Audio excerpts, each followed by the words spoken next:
매일 성경과 함께하는 오늘의 큐티 시간입니다. 11월 16일 오늘의 말씀은 디모데후서 3장 1절에서 9절입니다.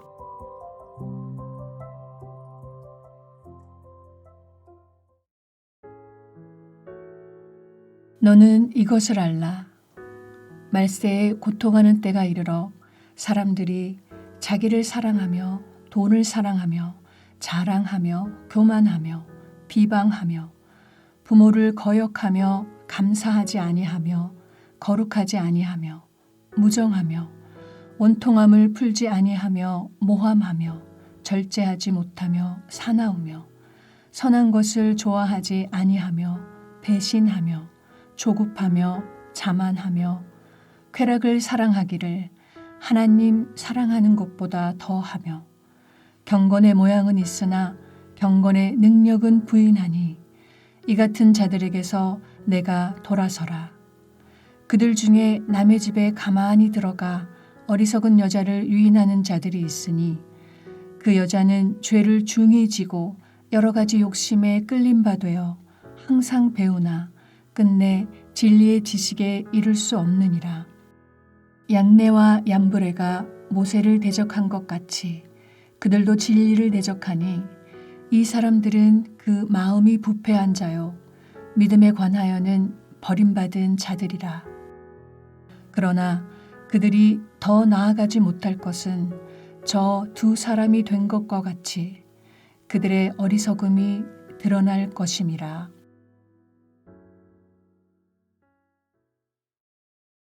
(11월 16일) 토요일, 오늘 우리가 묵상할 말씀은 디모데후서 3장 1절에서 9절 말씀입니다.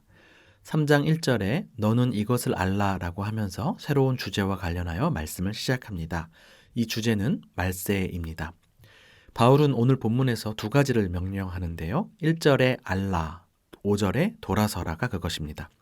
과연 말세의 때에 우리는 무엇을 알고 또 어디로부터 돌아서야 할지 정리해가면서 묵상하면 좋겠습니다. 1절에서 말하는 말세는 마지막 때를 의미합니다. 구약에서 말세는 심판이 있는 역사의 끝을 의미했습니다.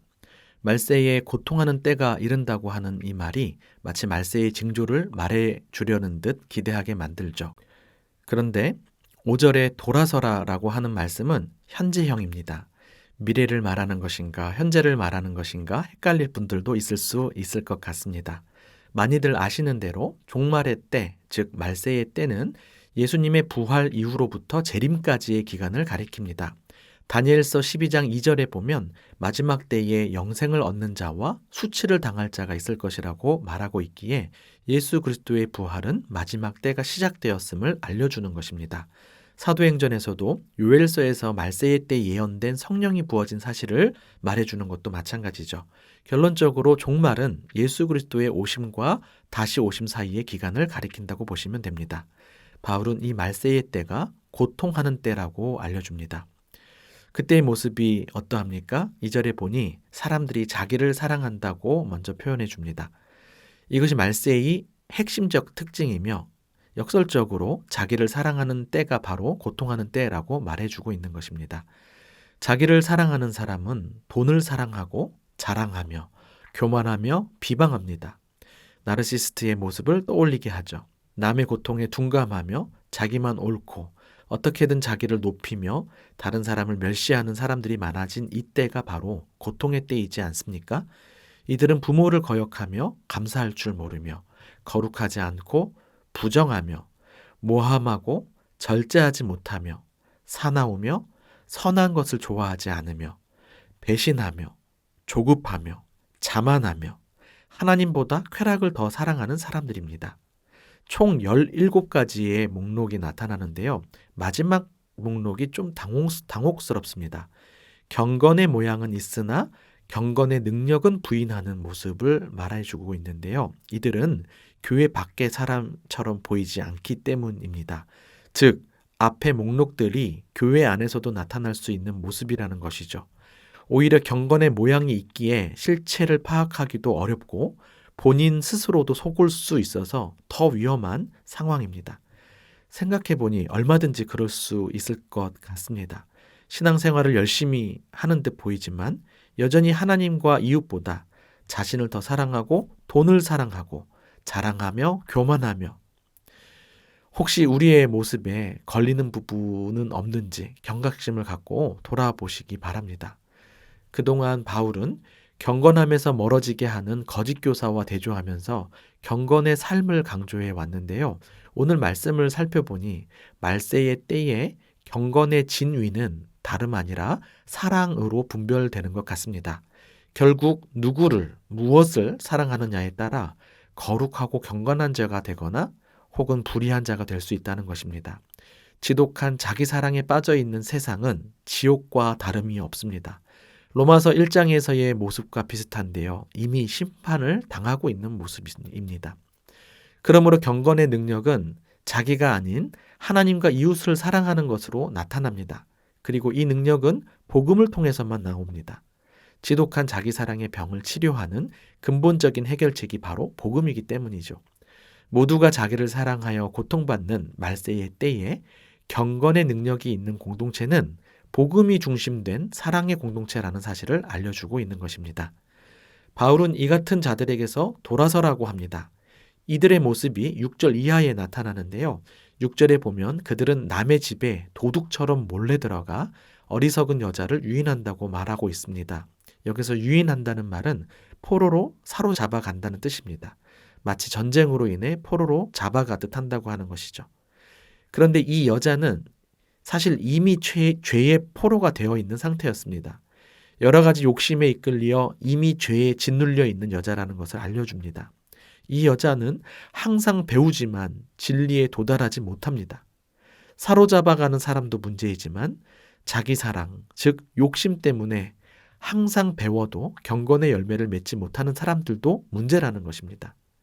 항상 배워도 끝내 진리의 지식에 이를 수 없다는 말씀이 참 무섭습니다. 교회를 아무리 오래 다니고 성경 공부를 열심히 하고 묵상을 오래 해도 자기 욕심에 이끌리게 되면 무용지물이라는 것이죠. 이것이 말세의 때에 나타나는 현상입니다. 그렇다고 체념하며 상황을 받아들이라는 말씀은 아닙니다. 더더욱 믿음이 연약한 자를 복음의 능력으로 바로 세우라는 의미이겠습니다. 구체적인 방법은 내일 본문에서 확인하겠지만 하나님의 사람으로 온전하게 하며 모든 선한 일을 행할 능력을 갖추게 하는 성경 말씀이 비결입니다.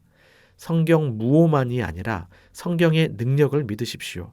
성경의 능력이 사람을 변화시키고 가정과 교회를 변화시킬 것입니다. 결론부로 가기 전에 바울은 이러한 자들의 실체를 드러내주면서 디모데를 위로해 줍니다. 거짓 교사들은 마치 얀네와 얀브레가 모세를 대적하며 마술을 부리며 흉내내다가 한계와 어리석음을 드러낸 것처럼 얼마 가지 않아 다 드러날 것이라고 합니다. 잠시 잘못된 가르침이 기승을 부리는 것 같아 보이겠지만 결국 모세의 지팡이가 그들의 지팡이를 삼킨 것처럼 진리가 승리할 것임을 알려주는 것이죠.